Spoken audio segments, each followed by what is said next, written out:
Saudi Arabia and British arms, what is the volume of their sales and what are the reasons for the controversy? Much controversy was plagued by Britain's announcement to resume arms sales to Saudi Arabia, as the government's decision was criticized by the opposition and activists focused on fears that these weapons could be used against civilians in Yemen, in violation of international humanitarian law. The appeal came one day after the government imposed sanctions on 20 senior Saudi officials, under which they were denied entry to the United Kingdom and their assets frozen due to the assassination of Saudi journalist Jamal Khashoggi in 2018. Britain suspended arms sales last year after a legal battle fought by activists against it. Here we are trying to retrieve the history of the controversy over arms sales to Saudi Arabia in British political life. The size and importance of these sales in the trade and relations between the two countries. Support and search for a political settlement. Britain's support for the Saudi-led military alliance in Yemen, which it says supports the legitimate government in its battle against the Iranian-backed Houthi rebels, has sparked great controversy. Britain has long sought to mediate a political settlement to the conflict in Yemen while supporting the Yemeni government in its efforts to defeat the Houthis. Under Britain's arms export policy, licenses to sell military equipment should not be granted if there is a clear risk that the weapons may be used in serious violation of international humanitarian law. Britain has been criticized for not taking a tougher stance than Saudi Arabia, the UK's long-standing ally in defense and intelligence. The United Nations has described the conflict in Yemen, which has claimed tens of thousands of lives, including thousands of civilians, as the world's worst humanitarian crisis. Germany had banned all arms exports to Saudi Arabia in 2018 after the assassination of Khashoggi, one of the most prominent critics of the policies of the Saudi crown prince and the actual ruler of the kingdom, Mohammed bin Salman. British arms sales to Saudi Arabia, despite their continued involvement in the war in Yemen, remained at the center of the controversy between the government and the opposition in British political life. Activists also organized large campaigns that continued in recent years to stop these sales, as is the case with campaign activists against the arms trade who succeeded in transferring the battle to the corridors of the judiciary and obtaining a legal ruling to suspend these arms sales. Why did Britain suspend arms sales to Saudi Arabia last year? Britain had to review its arms sales policy after the appeals court ruled in June 2019 that the decision-making mechanism on the sale of arms was illegal as the government made no attempt to assess whether there were serious violations in Yemen or not. Thousands of civilians died due to the war in Yemen. The court ruled that the government violated the law by permitting the export of weapons to Saudi Arabia that might have been used in the Yemen war, after activists said that the use of weapons likely violated human rights law. The court decision did not mean that Britain had to stop arms exports immediately, but it meant suspending the granting of new licenses to export arms to Saudi Arabia, which is the largest buyer of British weapons. Judge Terence Etherton, then Britain's second largest judge, said when pronouncing the verdict, the appeals court concluded that the government's decision-making process was legally flawed in an important aspect as no full assessments were made as to whether the Saudi-led coalition committed previous violations of international humanitarian law during the conflict in Yemen. Who opposed and supported that move? The opposition Labour Party welcomed the move, saying that the ministers intentionally ignored evidence that Saudi Arabia was violating international humanitarian law in Yemen while they were continuing to supply them with weapons. Amnesty International then welcomed this ruling as a major step towards preventing more bloodshed. Andrew Smith, spokesperson for the campaign against the arms trade, also welcomed the ruling, saying, "The Saudi regime, regardless of the atrocities it causes, still depends on Britain's political and military support." He said, "The bombing, in Yemen, has created the worst humanitarian crisis in the world." However, then British Minister of International Trade Liam Fox said that Britain had always taken seriously its export control obligations and would continue to do so. He added that he did not agree with the ruling and would seek permission to appeal it. He continued, saying, "Besides that, we are carefully studying the implications of the ruling on decision-making. While we do so, "We will not grant any new licenses to export to Saudi Arabia and its coalition partners that may be used in the conflict in Yemen." What happened to Britain to resume arms exports to Saudi Arabia? While the British government has always insisted that it has the most stringent controls in the world on arms exports, the Court of Appeal said ministers are obligated to assess allegations of serious human rights violations before allowing such sales. In this context, the current British Minister of International Trade, Liz Truss, said in a statement recently, that the United Kingdom analysed the individual allegations of violations by using a new methodology to determine whether there is a historical pattern of violations. While some of these incidents were evaluated as potential violations, the minister said that they occurred at different times, in different circumstances and for different reasons, and the conclusion is that these are isolated incidents. In light of all this information and analysis, I concluded that Saudi Arabia has a real intention and ability to comply with international humanitarian law, she added. The British government says it adheres to the most stringent standards on arms exports. On this basis, I estimated that there is no clear risk that the export of arms and military equipment to the Kingdom of Saudi Arabia may be used in the commission of serious violations, she added.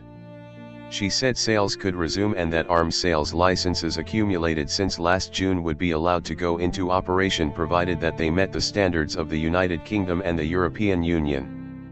The New York Times says that it is not only Britain who seeks to push forward arms sales to Saudi Arabia. Despite opposition from the Congress, the State Department officially informed U.S. lawmakers in January of its intention to press ahead with a deal to sell $478 million in advanced guided missiles to Saudi Arabia. What is the position of the British opposition on the recent development? Britain's main opposition Labour Party said that the government's conflicting messages undermined Britain's claims that it was defending human rights, noting that it would pressure Secretary Truss to explain her decision to Parliament. Even by the standards of this government, its decision to resume selling arms to Saudi Arabia for use in Yemen cannot be morally defensible, said Emily Thornberry, Minister of International Trade in the Labour shadow government.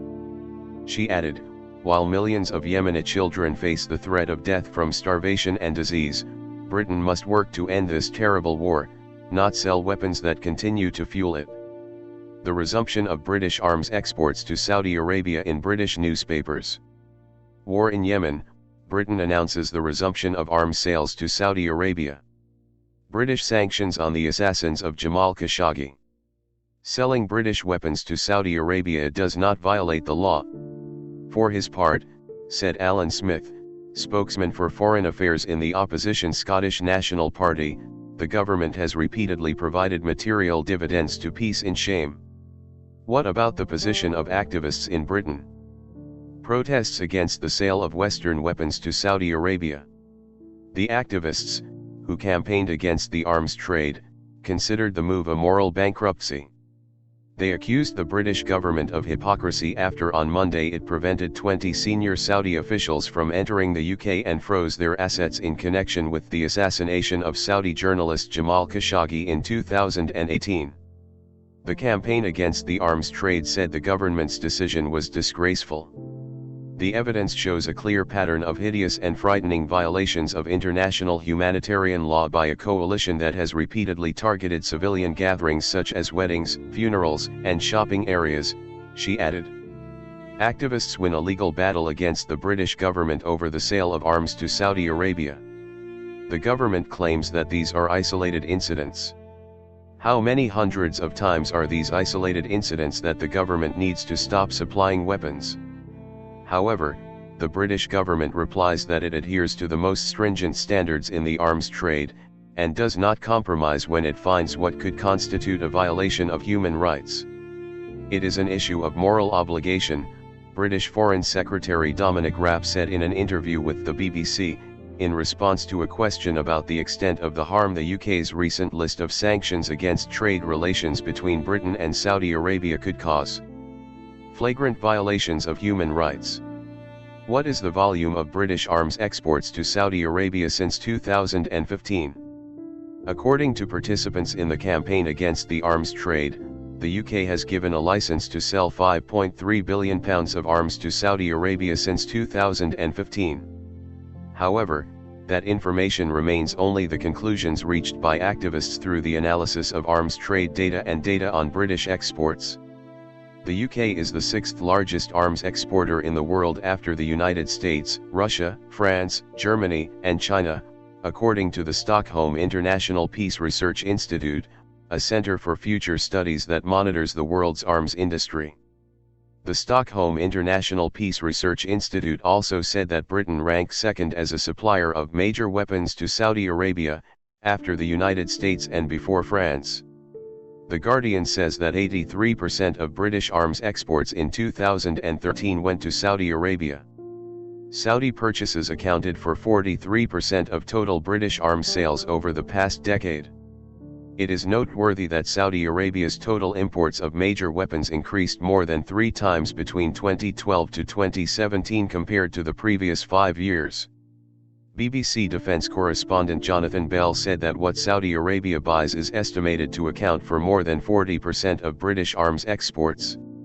He explained that in 2018 alone, the largest British defense company, Base Systems, sold arms to Riyadh, estimated at £2.6 billion.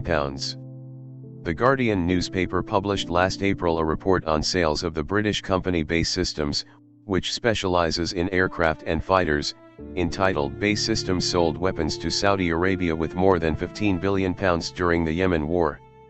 The report indicates that the sales took place over a period of 5 years, adding that the activists analysed the annual government report of the sales of the leading British company in the arms industry to reveal that they were able to collect revenues exceeding £2.5 billion of arms sales to Saudi Arabia, during the past year only, to increase the return on exports to Saudi Arabia, between 2015 and 2019, to about £15 billion, with an annual increase of about 17.3%.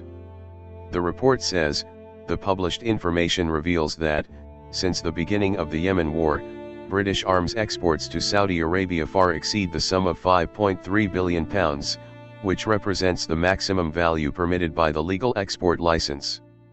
He adds that the difference in value is due to the arms exports that Britain supplied to Saudi Arabia, through the so-called open license, which allows London to export various weapons, equipment, and ammunition to the kingdom, without being bound by the need to mention its financial value. He pointed out that in earlier times, British support for Saudi Arabia took place but undercover. 5 years ago, prior to the start of the conflict in Yemen, Philip Hammond, then British Foreign Secretary, announced his country's support for the kingdom-led campaign against Yemeni militants in all possible forms, except for get involved in military clashes. The report adds that Saudi Arabia is the third largest buyer of the company's products, after the American and British defense ministries, and that nearly a third of the company's exports to Saudi Arabia were Tornado fighters and their attachments of weapons, systems, and programs.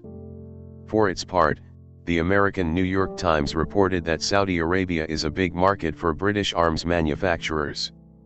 Between April 2015 and March 2018, the British government authorised the sale of military equipment worth at least £4.7 billion, about $5.89 billion, to Saudi Arabia, and an additional £860 million for its coalition partners.